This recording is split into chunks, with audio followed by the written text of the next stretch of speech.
हमारा आज का सवाल, शैतानी कलों पर कैसे गालिब आया जा सकता है। इस वीडियो के अंदर मैं बाइबली तालीमात की रोशनी में सवाल का जवाब दूंगा और इसके बाद कुछ मददगार तलीमी वसाइल को जानने में आपकी मदद करूंगा। लिहाजा इस वीडियो को आखिर तक देखिए। इससे पहले कि शैतानी कलों पर गालिब आया जाए, हमें दुरुस्त तौर पर यह जानने की ज़रूरत है कि ये शैतानी कलें हैं क्या।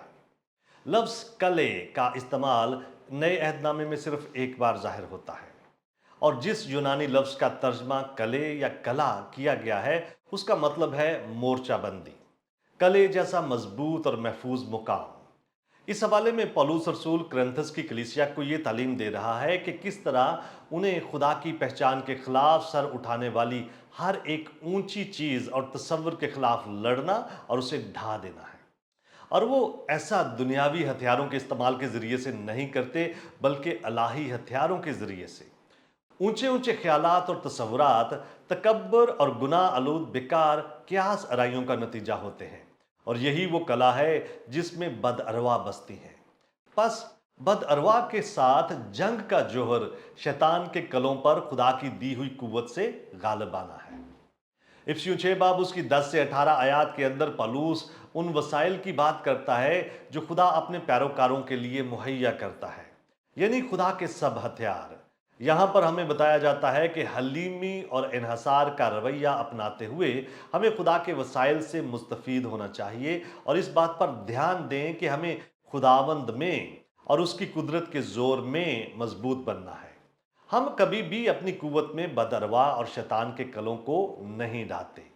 हम खुदा की तरफ से मुहैया करदा बख्तर के पहले 5 हिस्सों से अपने आप को महफूज करते हैं और एक जारहाना हथियार यानी रूह की तलवार को चलाते हैं जो कि खुदावन का कलाम है।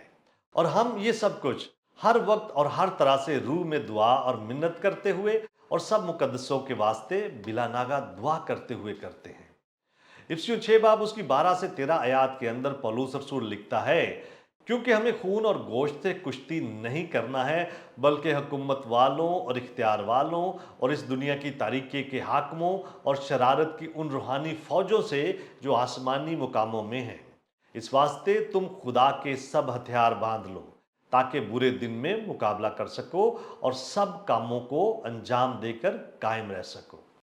हर एक ईमानदार को जो एक आदत अपने अंदर पैदा करने की ज़रूरत है वो ये है कि इफ्सियों 6 बाब उसकी 10 से 18 आयात पर गौर करे और हर रोज़ रूहानी बख्तर से लैस हो। ये बात अबलीस और उसके सारे मंसूबों को खाक में मिलाने और उसे शिकस्त देने में बहुत बड़े पैमाने पर मददगार साबित होगी। यहाँ पर पौलुस रसूल बयान करता है कि अब जबकि हम बदन में ज़िंदगी गुजारते हैं, हम इंसान बदन में जी रहे हैं और सांस ले रहे हैं। हम अपने बदन में रहते हुए ये जंग नहीं लड़ते, क्योंकि हम जिस्मानी हथियारों के साथ रूहानी जंग नहीं लड़ सकते।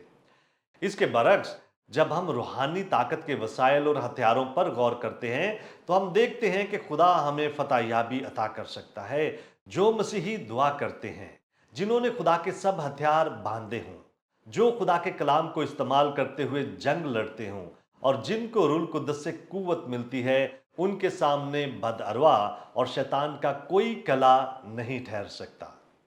क्या आप और बहुत कुछ जानना चाहते हैं? हमारे इस चैनल को सब्सक्राइब कीजिए ताकि आप हमारी आइंदा वीडियोस को देख सकें और बहुत सारे सवालात के जवाबात को जानने के लिए हमारी वेबसाइट godquestions.org को विजिट कीजिए।